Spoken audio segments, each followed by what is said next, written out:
did every dirt road and searched every culvert. The children are thought to have wandered away from their home in Lansdowne Station on Friday morning. Martel believes they were only gone for about 20 minutes before he and mother noticed they were missing. The very first day I wasn't around very much because I was just searching. I was running through the woods, screaming their name till my throat hurt. Martel says the only What's wrong with this picture? What's wrong with this? He said he was searching every culvert. Every culvert.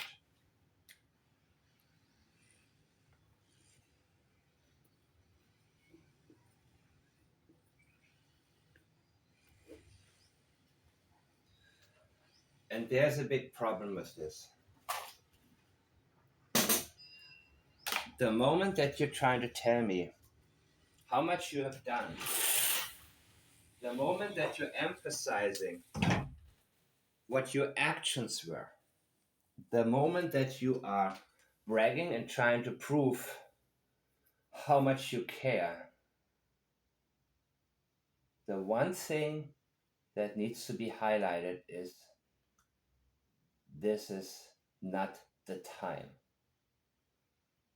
Your children are missing. It doesn't matter if you jumped into a volcano. It doesn't matter if you swam 2 miles against the stream. It doesn't matter if you wrestled 3 grizzly bears. It doesn't matter what the hell you did. Because the only thing on your mind is going to be one thing. It's nothing. Whatever I did has not resulted in the children being here now. Every time a parent tells you a big story about what they have done and the children are still missing, that is a huge red flag. The same way Katie Proudfoot tried to tell us that she was searching everywhere. How can this be? How can the language of everywhere, every culvert, enter your mouth? How can this be? Because it doesn't matter. This is about you. You are trying to put yourself into a certain light. And it's not about the kids. Your mindset is not on the only reason you should be doing this. I am here fighting for them. That's what he said in the beginning, pretty much close to the beginning when he talked about the polygraph test. And that people online are making crazy accusations. He said crazy accusations. He didn't tell us these accusations were false. He just tried to label them as crazy. Same like Chris Foot tried to label everything as a rumor, tried to dismiss. He couldn't deny that Kathy Bowersox was at Worshams that morning. He couldn't deny that. But immediately he says, Seth, this was a rumor, and Seth shuts up. Hasn't revisited this yet. So now we have a very similar situation. A mother and, well, you know what? They're not married. She calls him a partner, but they've been together for 3 years. And at that time, Lily was 3 and Jack was 1. He is kind of like the stepfather. So for me to say, okay, they're not legally married, so he's not the bottom line is they were in the same household. And he was the man of the house. So they must have looked at him as a father. And I don't know how often Cody Sullivan, the biological father, it was said that he was in prison, but then people told me that he was, but he's out, or out on bail or whatever. It's very hard to get information out of Canada. But what I want to know, and who I would love to hear from, is the brother who lives on the property, the brother of Daniel, because Daniel may have handed the children to somebody to transport them away. And that's possible. He says, the very first day I wasn't around very much. Not the first day, but the very first day. Is something entering his language that he has experienced but isn't related to the search? Maybe the Thursday?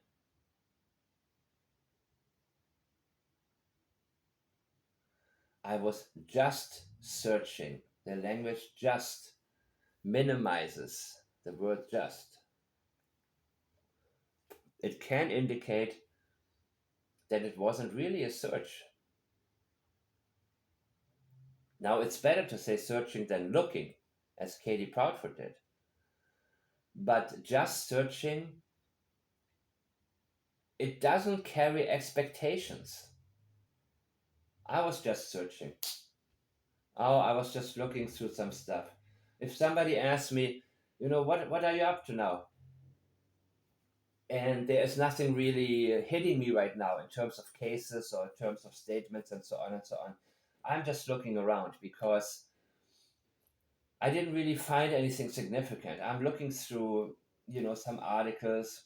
I'm hoping to find something, and I will say, no, I'm just looking. I'm not saying I'm looking through things because that would be a little bit stronger. And if I haven't found anything, then I would say I was just looking because that's the only thing I was doing. I was only searching, but there wasn't really a goal attached. We are supposed to believe that you have high hopes that the children are in the area because, according to you, they must have wandered off. But everything he is doing and saying, everything he's saying tells us he doesn't really believe that the children are in the area and that they walked off because it's just a search for him. And the act of searching is what he wants to highlight. Not a question, where can they be? What do you think? The focus is on him portraying himself as an active searcher. Also, when he said, this is very sad, Malaya left, I'm the only one fighting for them. How are you fighting? And why fighting for them? Were you fighting against them in the past? Did you do something that caused this, or were you a part of doing something or allowing something to happen that put us in this situation right now? Because you're trying so awfully hard to let us all know, and this can be also a guilt fact. There can be a guilt factor here, seeing the huge efforts, knowing that you know what happened and having had a hand in it, and trying to make up for it by demonstrating yourself as breathless and sacrificing your own physical well-being in order to participate. You want to outdo these people. Remember what he said. He was ahead of the helicopter searching. Yes, he is ahead of things. He is ahead of things in terms of him knowing what people do not know. And he's also trying to stress himself, trying to portray himself as being more ambitious than anybody else. This is an escape for him. That so-called fight for the children, the running around, the participation, portraying himself as the most active searcher. That's what he wants to do. And it could be okay if that's what you're doing, but for you to talk about it without highlighting the fact that whatever you have done is has not resulted in anything. And if we were to believe you, the children disappeared under your watch. That is the other thing. Wasn't it possible to lock that sliding door? By the way, you guys heard my sliding door, right? If you have my videos, if you watch my videos here.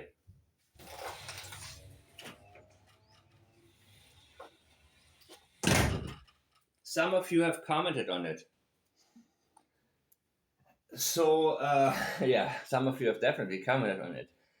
I don't know. So they're living in this rundown trailer, but they have the most high-tech sliding door that is inaudible to anybody. He is trying too hard. He's not trying too hard searching. He's trying to, you cannot try too hard searching. You cannot try too hard when your kids are missing. And by the way, this kind of language, when you talk about what you went through, how much stress you have, and he used the term stress. Stress is not the right term when your children are missing. It is much more than stress. You do not minimize any language trying to explain what you're feeling, and you're not expected to try to explain how you are feeling. At least not too much, because how the children must be feeling, that is the only thing on your mind. And the only thing you are at the moment, at best, is a failure. A failure to protect the children, and a failure as a searcher. Because had they wandered off, and they are so small, and Daniel, by the way, he grew up, this is his childhood home, from what I understand. In and out of sleep, drifting in and out of sleep. How can it be you would have had, they could have not gone far? And police says again and again, they do not believe there was an abduction. They don't believe it. I'm not sure whom they're looking at.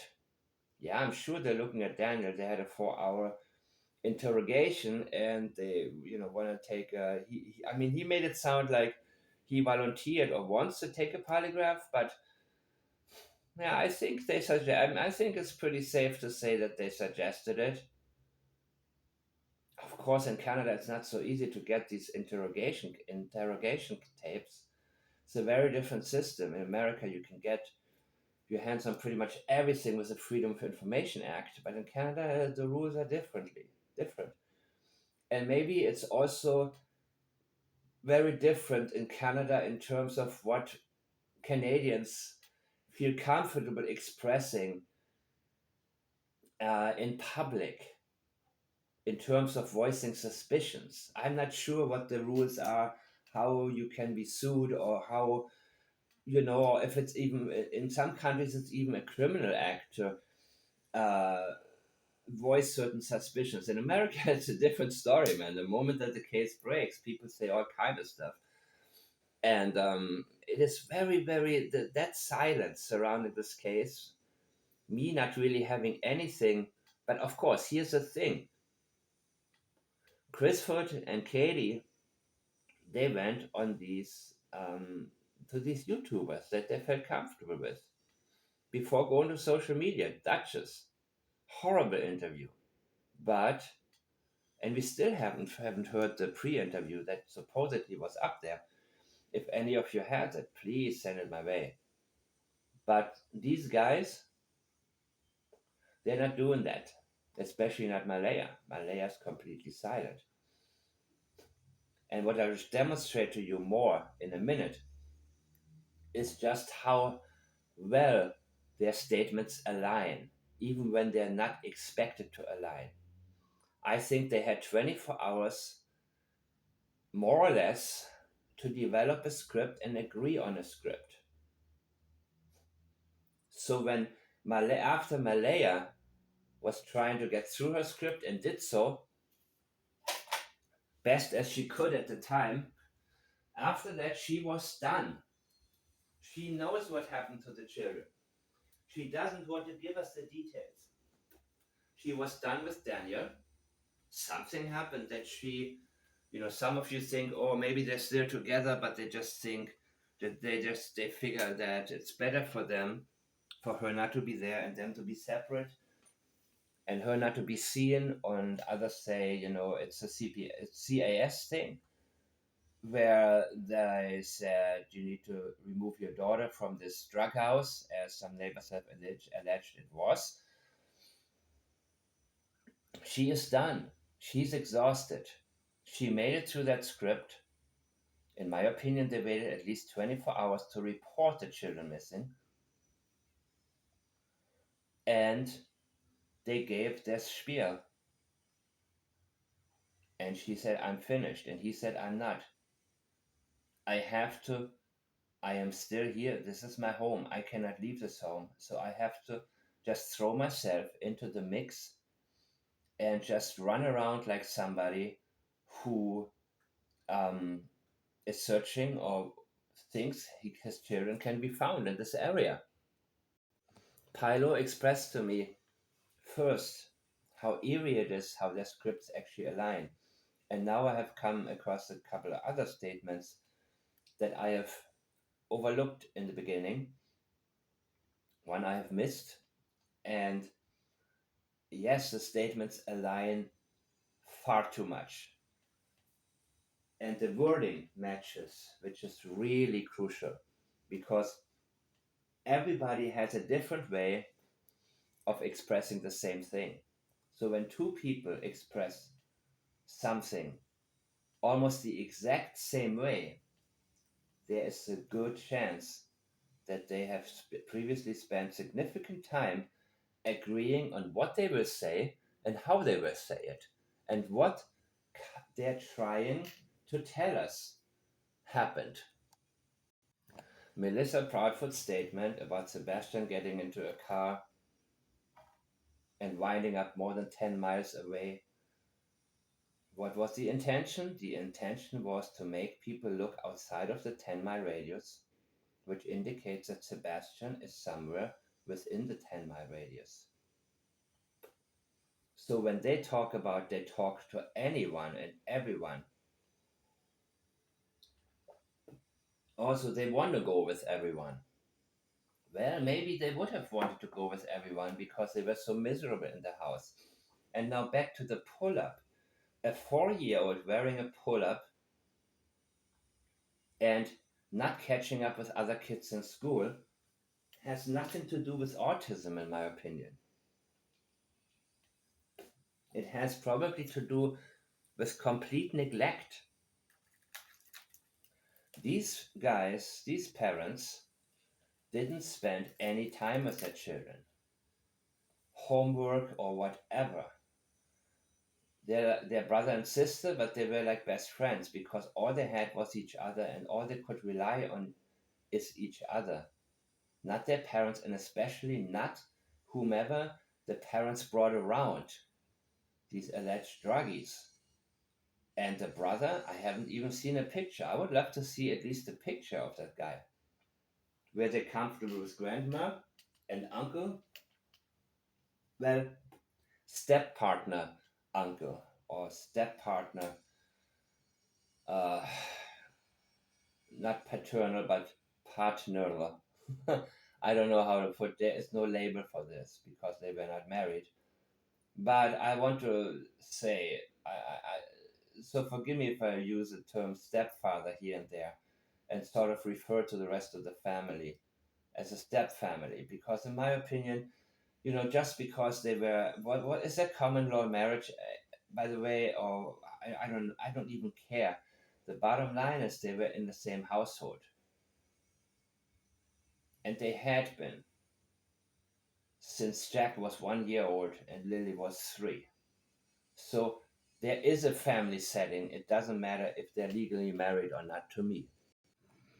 Different thoughts have entered different people among you. Some think the stepmother did it, the mother did something, and he's covering for her. Others think he did something. I think they're both in it.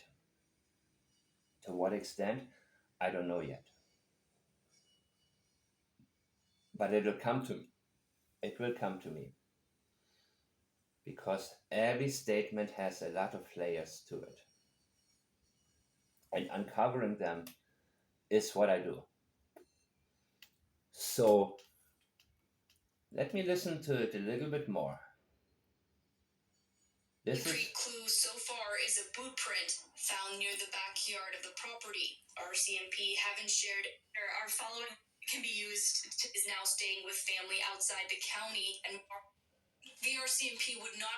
First day, it's mind-boggling that have been abducted. Hardly any evidence at all since the first day.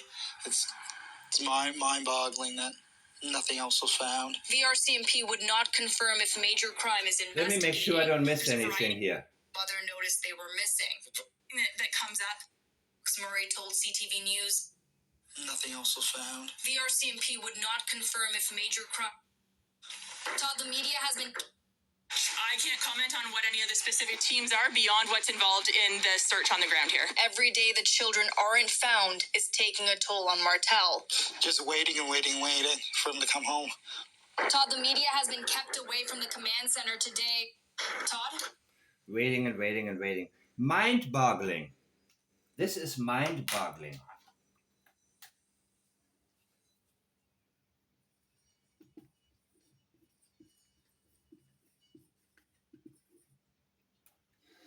If your kids were missing, would you be able to stand there and say this is mind-boggling? That's not the right term. Mind-boggling is something where you already given up and you don't have, your focus is not on solving it. You don't have the energy to say on what hasn't been done or what you're not able to do. Or in this case, give us a reason and prepare us for nothing going to happen. Nothing is going to be found. This is mind-boggling. Chris Foot did the same thing when he then talked about Riley's trains and it's just a mystery.